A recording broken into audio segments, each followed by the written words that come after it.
Et toi, tu as toujours été très heureux, très joyeux. Voilà, c'est ma nature.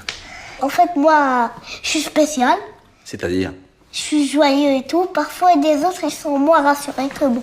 quel conseil tu peux donner, toi, à tous les enfants malades? Le conseil d'être solidaire, comme moi et mes parents. Mais parfois, vous pouvez pleurer parce que ça fait du bien, parfois, de pleurer. Parce que je comprends tous les trucs. Tu sais que ça peut être grave. Tu sais que ça peut mal se terminer. Tu sais... Je sais, bien sûr. Il y a eu plein de trucs comme ça, ils sont morts. Ils sont morts. Voilà, Est-ce que quand on a ton âge, on a quelquefois peur de mourir? quelquefois. En fait, ma maladie, elle a une solution.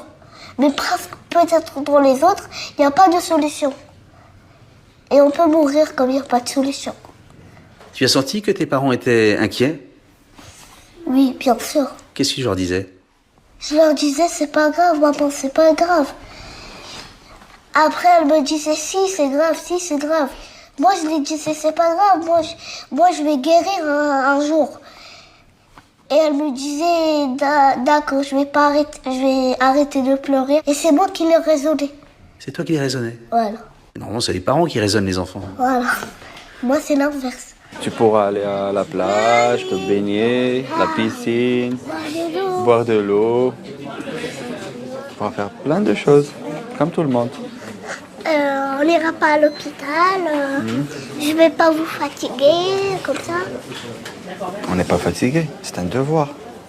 Ouais, c'est un devoir, mais ça fatigue. Vous êtes habitués, c'est bon. Ouais, c'est obligé, hein. Qu'est-ce qui est le plus difficile lorsqu'on est malade? D'être tout le temps branché à la machine, d'y aller, je peux pas circuler. Je pouvais pas circuler, comme ma mamie, elle m'invitait en Algérie, j'y allais pas parce que j'ai la machine, j'ai des poches, j'ai des grandes poches et tout, et sonnait tout le temps. Quand je tourne de l'autre côté, elle sonne. Quand je tourne de l'autre côté, elle sonne. Ça veut dire que je dois rester comme ça. Et j'avais comme des crampes au ventre Et et lorsque tu as mal, tu te disais quoi lorsque tu avais mal? je pleurais parfois, et parfois je me disais c'est pas grave. Et un jour, on t'a expliqué que ton papa était compatible, c'est ça? Voilà. Il a fait plein d'analyses et tout. Et il m'a donné un rein. Que tu as maintenant aujourd'hui. Oui.